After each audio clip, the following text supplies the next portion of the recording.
तो last class में हम लोग देख चुके थे कि किस प्रकार से जो है शंभुक और राम के बीच में बातचीत हो रही थी, और इस प्रतिपक्ष अंक में दोनों में ऐसा वाद चल रहा था कि हार मानने की कोशिश शंभुक नहीं कर पा रहा था।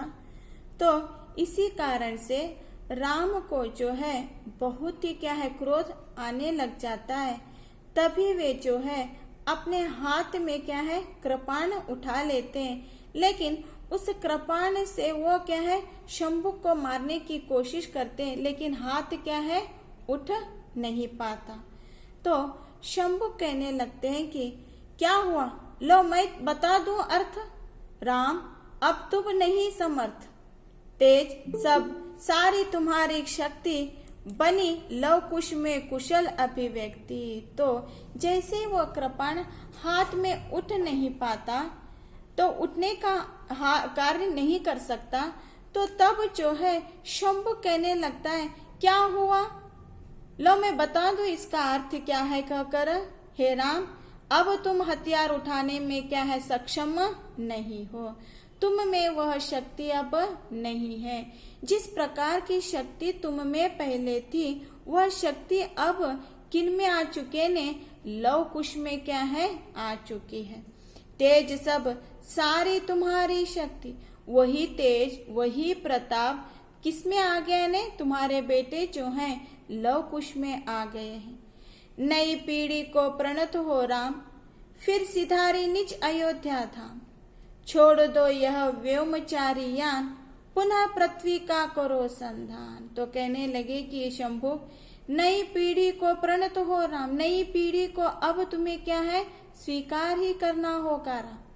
तो शंभुक जो है लव कुश के माध्यम से नई पीढ़ी का जब वे वर्णन करने लग चुका है, तो यह जो वाक्य किस पर आधारित हो जाता है ने, आने वाली पीढ़ी पर भी यह होता है।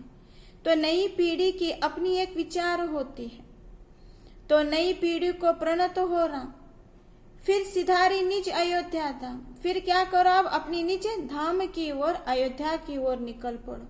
छोड़ दो यह व्योमचारी व्यान, जो तुम्हारे हाथ में है उसे क्या कर दो, तुम उसे छोड़ दो। पुनः पृथ्वी का करो संधान, इस पृथ्वी को संहार होने से तुम बचा सकते हो, तब तुम कर देना संहार। जहां भी दिखे तुम्हें हल रेख, क्लांत सीता लो उसी में देख, ढाल दो कुछ बूंद खारी नीर, बहुत कम हो गई तुम्हारी पीर, पीर यानी पीड़ा। जहां भी देखे तुम्हें हल रेख है, हल यानी उपाय, प्रॉब्लम सॉल्व हो जाना। जिधर भी देखे तुम्हें हल रेख है, क्लांत सीता लो उसी में देख, हर रेख इसमें तुम्हें सीता ही नजर आए। ढाल दो कुछ बूंद खारी नीर है, इसमें क्या करो तुम, कुछ खारी बूंद को डाल दो। बहुत कम हो गई तुम्हारी पीर, अब तुम में वो पीड़ा नहीं, क्योंकि तुम अब सक्षम नहीं रह चुके, उस पीड़ा को तुम समझने लग चुके हो। सहज समता हो सभी में व्याप, व्यवस्था के हेतु यह पर्याप्त, भूमि पर फिर भूमि की संतान, करे शासन श्रम बने श्रीमान। तो कहने लगे कि सहज समता हो सभी में व्याप, सभी इस जो है धरती पर कैसे यानी सभी लोग समान है, समानता उन लोगों में है, सभी में यह समानता व्याप्त हो जाए, यही व्यवस्था कहलाती है। तो इस प्रकार की बातें शंभुक राम को कहने लगे कि एक सम्राट को कहने लगे कि जो आप कर रहे हैं वो ठीक नहीं है, हम सभी में अब धरती पर नर संहार होने से अच्छा है, सभी में कैसे आना चाहिए, समता की भावना आना चाहिए, यही एक अच्छी व्यवस्था है। भूमि पर फिर भूमि की संतान, फिर इस भूमि पर भूमि संतान बन जाए और उसी का शासन चले। श्रम करे, श्रम करने वाला व्यक्ति आगे बढ़ जाए, श्रम बने श्रीमान। तो पहला जो है किसी स्थान में मिलना चाहिए, श्रम को मिलना है। इस धरती पर जो भी जन रहते हैं सभी के लिए ये क्या धरती समान ही है। और यही क्या है व्यवस्था बनाई गई है। इस व्यवस्था का आप विरोध नहीं कर सकते। नई पीढ़ी की नई सोच को भी हमें क्या है स्वीकार करना पड़ता है। जैसे अब तुम्हारे जैसी शक्ति, तुम्हारे जैसा तेज, ये सब कुछ किस में आ गया ने, तुम्हारे पुत्र जो है लौ कुश में आ चुका है। अब तुम सक्षम नहीं हो, यानी तुम में वो शक्ति क्या है क्षीण हो चुकी है। करे शासन श्रम बने श्रीमान, जो श्रम करता है उसी का ही शासन इस धरती पर चलता है। शक्ति से अपनी रहे गतिमान, नई धरती पर नए इंसान। तो नया धरती, नई पीढ़ी, नई सोच जो हम लोग कहते हैं, देख पुरातन सनातन धर्म की जो सोच है उसे मिटाकर हमें क्या एक नई सोच का स्वीकार करना होगा। और शक्ति से रहे गतिमान, नई धरती पर नया इंसान। जो हुआ सो उसे भूल कर हमें क्या करना है, नई विचारों को आगे लेकर बढ़ना है। हे राम, अंततः नृप राम ने लाचार हो कर दिया खड्ग प्रहार, कट गया शंभुक का सिर, बह चली कच्चे रुधिर की धार। तो शंभुक की बातों से राम को बहुत ही क्या है क्रोध आने लगता है। तो अंततः नृप राम ने राजा राम ने, नृप ने सम्राट भी कहा जाता है। तो लास्ट में अंततः नृप राम ने लाचार हो गए, हार मान जा रहे हैं। इसकी बातों से एक और गुस्सा भी आने लगा है, एक और सच्चाई भी होने लगी है। लेकिन राम जो है सम्राट बन चुके हैं, न्याय तो उनको करना ही होगा, इधर इस जनता की उधर दूसरी जनता की। तो कर दिया खड्ग प्रहार, ये हाथ में जो खड्ग था वो उठने के लिए तैयार नहीं था, क्योंकि वे कुछ कार्य करने से पहले वे सोच रहे थे तो यह नरसंहार उनके हाथ से नहीं होना चाहिए, इस प्रकार वे लग रहा था उन्हें। तो लाचार रहे वाले राम कर दिया खड्ग का प्रहार। खड्ग का प्रहार इन्होंने किसके ऊपर, राम जो है शंभुक पर प्रहार कर दिया। कट गया शंभुक का सिर, जो है इस धड़ से क्या है उस शंभुक के धड़ क्या है सिर को कट दिया।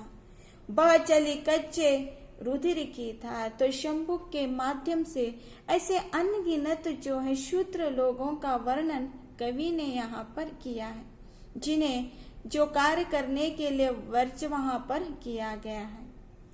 किंतु उसका स्वर न हुआ व्यतीत, गूंजता ही रहा बनकर गीत। छूट गया दावरा टूट के, ज्योति पथ बने जीवन के द्वार द्वार। पवन संकल्पों की नव बंधन वार तने। किंतु शंभुक के माध्यम से ऐसे कितने शूद्र लोगों की गूंज आज भी क्या है व्यतीत हो रही है। आज भी पूरे विश्व में वह क्या है गूंज रही है। गूंज कर वह एक गीत बन चुकी है। कैसा गीत, यानी बहुत सारे गीतों को हम लोग देख चुके हैं कि कितने लोगों ने गीतों की रचना की है, लेकिन आज वे यहाँ पर नहीं है, लेकिन उनके गीत क्या है अमर है। तो ऐसे ही शंभु की वध की कथा जो है आज भी क्या है वह गूंजने लगी है कि राम ने जो किया वो सरासर क्या है गलत ही वहां पर कर दिया है। किंतु उसका स्वर न हुआ व्यतीत, व्यतीत यानी बेकार नहीं गया उसका। शंभु का जो दंड है, शंभु का जो क्या है मृत्यु है, वह उसी के माध्यम से अंत नहीं हो गया। शंभु के माध्यम से ऐसे बहुत सारे अनगिनत लोगों की व्यथा यहाँ पर क्या है बताई गई है। तो यह शूद्र लोगों की गूंज जो है आज तक गीत बनकर गूंज रही है। झूठ का दायरा टूट के ज्योति पथ बने। जो झूठ था जिस प्रकार से शंभु का वध किया गया था वह उससे ज्योति पथ नहीं बन चुकी। जीवन के द्वार द्वार पावन संकल्पों के नव बंधन वारतने। तो यह नहीं होना चाहिए था। जीवन के द्वार द्वार पावन संकल्प जो था नव बंधन वारतने, तोड़ दो ये सभी विचारों को। जिस प्रकार की ये सोच है, लोगों में जिस प्रकार की ये घटनाएं घट रही, उसे हमें क्या करना है? छोड़ देना ही है। नए विचारों का हमें आगमन करना ही होगा। नव बंधन वारतने, नव बंधन वार यानी तोरण, बंधन वार यानी तोरण बनाया जाता है। नए तोरणों को बनाना ही होगा। पिछले ऐसे हुआ है कहकर उसे ही लेकर हमें बैठना नहीं है। जन जन की छाती में दबे बीज आस्था के, लगे जागने उगने। तो यह जनता के हृदय में यह बीज बनकर है। सभी लोगों में आस्था होनी चाहिए और वह जगने भी चाहिए। आस्था, इच्छा, भगवान के प्रति भक्ति हर किसी के हृदय में होनी चाहिए। इस भक्ति के लिए जाति मत भेद नहीं है। नए द्वीप की लौ जैसे चमके नई दृष्टि, स्वार्थों की काली जंजीरें से भी अरहर आलोक जले। ठीक है, तो लास्ट में क्या कहने लगे कवि ने? नए द्वीप की लौ होनी चाहिए। अंधकार जब है सो नया दीपक जब लगाया जाता है, रोशनी जब गिर जाती है तो वह अंधकार को मिटा देती है। तो नई दृष्टि हमें रखनी ही होगी, नए विचारों को रखना ही होगा। हमारे पुरातन काल के लोग ऐसे ही थे, उनकी जो भी धारणा थी ऐसी ही है, ऐसी थी कहकर हमें उसी धारणा को लेकर वर्तमान जीवन में जीना नहीं है। थोड़ा बहुत उसमें क्या करना है? परिवर्तन लेकर आना ही है। स्वार्थों की काली जंजीरें से भी सभी लोग कैसे स्वार्थी हैं, अपने अपने स्वार्थ के बारे में क्या है सोचने लगे हैं। तो अरहर आलोक जने, सभी लोगों में एक नई दृष्टि आ जाए, अपने दृष्टिकोण को बदल दो। देखिए, सब लोगों की दृष्टि एक समान नहीं होती, हर कोई अलग अलग से क्या है उसे देखने की कोशिश करता है। सभी लोग एक ही प्रकार से देखो करने। इस कविता को कितने सारे लोग भिन्न भिन्न रूप में क्या है इसे देखते हैं, सबकी सोच अलग अलग होती है।